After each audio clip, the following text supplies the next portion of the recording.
Qatar biyyoottan gamtaa Arabaa keessaa bahara gidduutti kan argamtuu fi Suudii qofaa waliin daangaa tan qooddattuudha. Lammiileen carraa hojii barbaadan biyyoottan adda addaa gara biyya Qataritti deeman akkasumas galanii keessa jiraatan 85% yoo ta'u jiraattonni biyyattii garuu 15% qofaadha. Biyyattii yeroo ammaa qabeenyaan humnaa ol badhaatee waan jirtuuf irra caalaan lammiilee isii bashannanuu malee hojii kan hin hojjenne nama daawwannaaf deemuufis ta'ee nama hojiif garasitti deemuuf barumsa kan ta'u seera biyyattii tokkoon isiniin gaha. Biyyattiin seera aadaa fi amantii musliimaatiin waan bultuuf addabaabaayii gurguddoo biyyattii keessatti argaman yookaan immoo daandii irra dhaabbattee dhiiraa fi dubartiin wal hammachuus ta'ee wal dhungachuun hin danda'amu. Akkasumas ni aariyattee arrabsoomuuwwan haama saala lamaanii wal qabatan mallattoonis ta'e jechaan agarsiisu.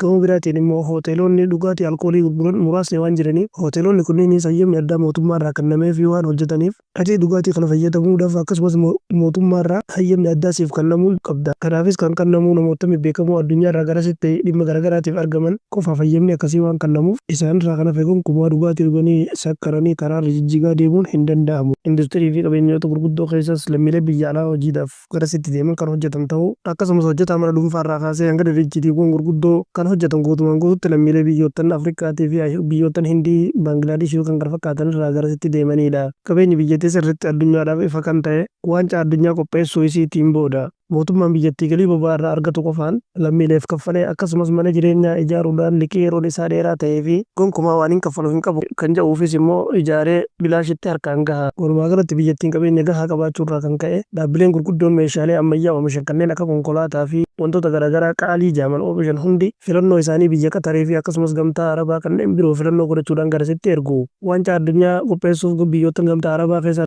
dursi Qatariif haaraa tamu yeroo jaamu namoonni baay'een biyya baraa fi gammoojjii tana keessatti muujachuudhaan komii adda addaa yeroo dhageessisan Qataris qabeenya guddaa dhangalaasuudhaan gara hojiitti galte. Waggaa muraasa keessattis qabeenya guddaa dhangalaasuudhaan magaalaa ammayyaa fi magariisa taate akkasumas istaadiyeemiiwwan gurguddoo 7 ijaaruudhaan kana keessa adda kan ta'ee fi qabeenya guddaan itti dhangalaafame istaadiyeemii ammayyaa addunyaan dinqisiifatte ijaaruudhaan haala addaatiin waancaa addunyaa qopheessuu dandeesseetii jirti. Guyyaa itti aanu seenaa biraatiin walitti deebinaa chaanaalii sabiskiraayib godhuun maatiin haa ta'uun dagatinaan isiniin jaa horaa bulaa.